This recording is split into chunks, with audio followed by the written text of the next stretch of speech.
الحمد لله نحمده ونستعينه ونستغفره ونؤمن به ونتوكل عليه ونعوذ بالله من شرور أنفسنا ومن سيئات أعمالنا من يهده الله فلا مضل له ومن يضلله فلا هادي له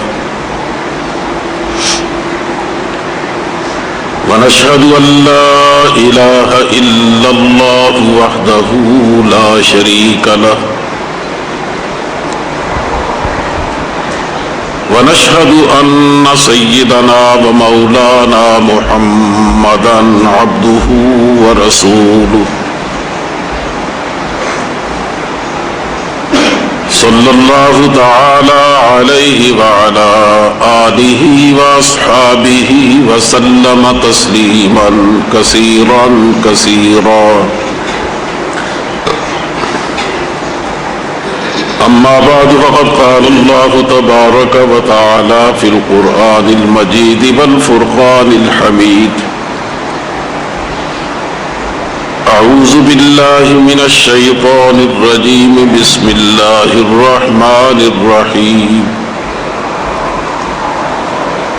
يا أيها الذين آمنوا قوا أنفسكم وأهليكم نارا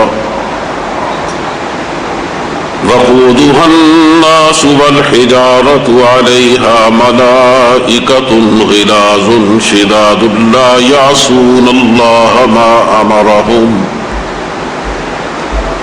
ويفعلون ما يؤمرون صدق الله مولانا العظيم وصدق رسوله النبي الكريم ونحن على ذلك من الشاهدين والشاكرين والحمد لله رب العالمين. بزرگوں، بھائیوں اور عزیزوں،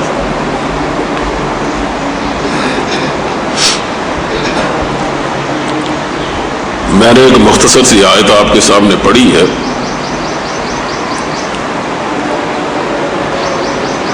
جس کو پڑھنے کے بعد اور اسے سننے کے بعد آدمی پر ایک فکر مندی کا احساس طاری ہوتا ہے، اور اگر انسان میں کچھ بھی اللہ کا خوف موجود ہے اور کچھ بھی دین سے تعلق ہے تو وہ اسے پڑھنے کے بعد یقیناً فکر میں ڈوب جاتا ہے. تو آپ بھی جب میں اس کا ترجمہ کروں گا تو میرے خیال میں ایسے ہی احساس رکھتے ہوں گے. اسی حوالے سے چند باتیں آپ کی خدمت میں عرض کرنی ہیں. اس میں دو باتیں فرمائی گئی. ایک تو یہ بات کہ یا ایھا الذین آمنوا، خطاب دیکھیے ہمیں ہے، باقی نوع انسانی کو نہیں ہے، یعنی ان لوگوں کو جو مومن اپنے آپ کو کہتے ہیں، جو ایمان لا چکے ہیں، کہ اے وہ لوگ جو ایمان لائے ہو، قوا انفسکم، اپنے آپ کو بچاؤ، وَأَهْلِيكُمْ، اور اپنے بچوں کو، اپنے خاندان کو، اپنے اہل خانہ اور گھر والوں کو بچاؤ. کس سے؟ نارن، جہنم کی آگ سے. وَقُودُهَا النَّاسُ وَالْحِجَارَةُ، وہ جہنم کی آگ ایسی ہے کہ جس کا ایندھن انسان ہوں گے، لوگ ہوں گے اور پتھر ہوں گے.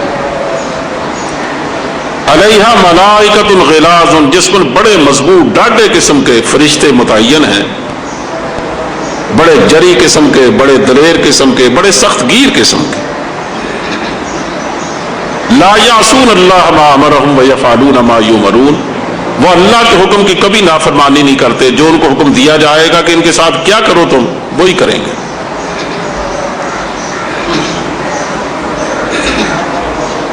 اب آپ اندازہ فرمائیں کہ شروع میں ہی دو باتیں فرمائی گئی کہ باقی دنیا کے لوگ کچھ بھی کریں، وہ کچھ بھی سوچیں، لیکن مسلمانوں تم ایک خاص عہد کر چکے ہو اپنے اللہ سے کہ ہم اللہ کو اپنا حاکم مطلق اور اپنا معبود حقیقی مانتے ہیں، اور اللہ کے رسول کو نبی آخر الزمان اور اپنا اصل رہنما مانتے ہیں. اس کے بعد تمہیں فکر کرنی چاہیے اپنی بھی اور اپنے بچوں کی بھی کہ کہیں تم اس عہد کے خلاف تو نہیں کر رہے.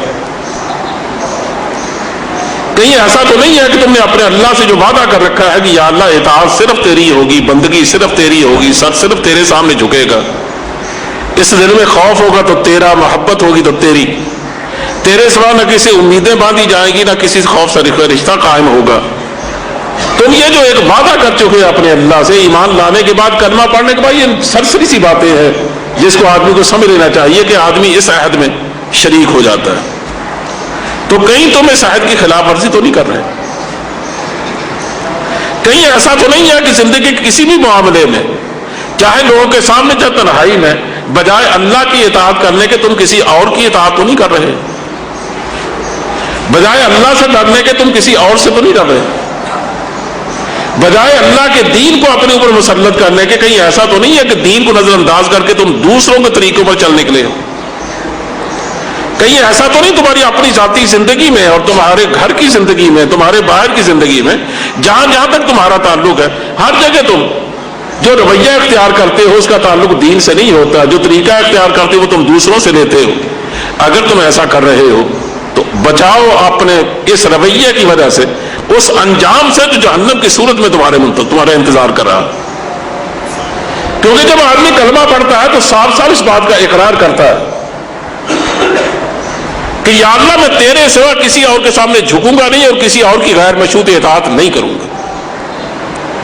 اور اللہ اسے بار بار اس بات کی وارننگ دیتا ہے کہ اگر تم ایسا کرو گے تو دیکھ لو پھر اس کا انجام جہنم کی آگ ہے.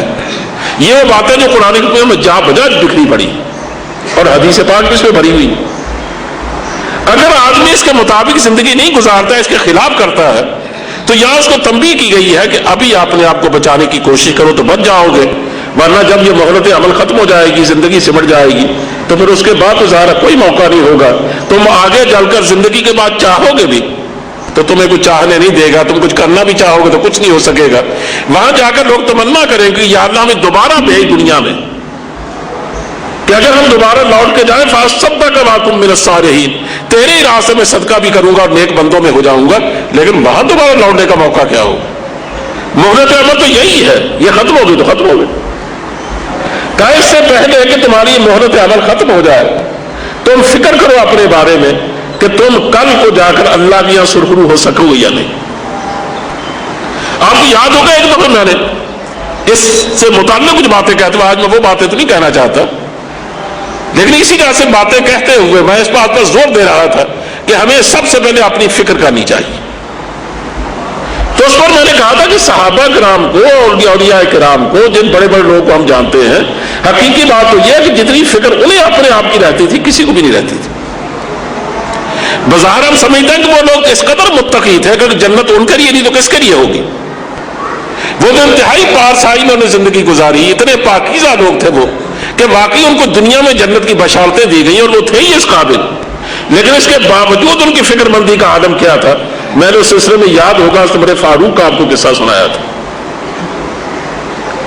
کہ انہوں نے ایک دن سے حذیفہ رضی اللہ تعالیٰ عنہ سے کہا کہ حذیفہ میں نے سنا ہے کہ تمہیں حضرت صلی اللہ علیہ وسلم نے منافقین کے نام بتائے تھے. یعنی کسی کو نہیں بتایا صحابہ کرام میں سے، حضرت صلی اللہ علیہ وسلم نے، حتیٰ کہ خلفاء راشدین کو بھی نہیں، خود حضرت فاروق ان میں سے کسی کو نہیں بتایا سوائے حضرت حذیفہ کے. ان کو عالم السرائر یا عالم السر کہا جاتا ہے. حضرت صلی اللہ علیہ وسلم کا وہ ہمراز تھے حضور کے. وہ خود کہتے ہیں کہ لوگ اچھی اچھی باتیں پوچھتے تھے حضور سے، میں حضور ہمیشہ فتنے کی باتیں پوچھا کرتا تھا کہ حضور آنے والے دنوں میں کیا ہوگا، لوگوں میں کیا کیا فتنے اٹھیں گے، کیا کیا ہماری یہ مصیبتیں آئیں گی. میں ان چیزوں کے پیچھے پڑا رہتا تھا. کبھی حضور مجھے ڈانٹ بھی دیتے، کبھی کچھ بتا دیا کرتے تھے.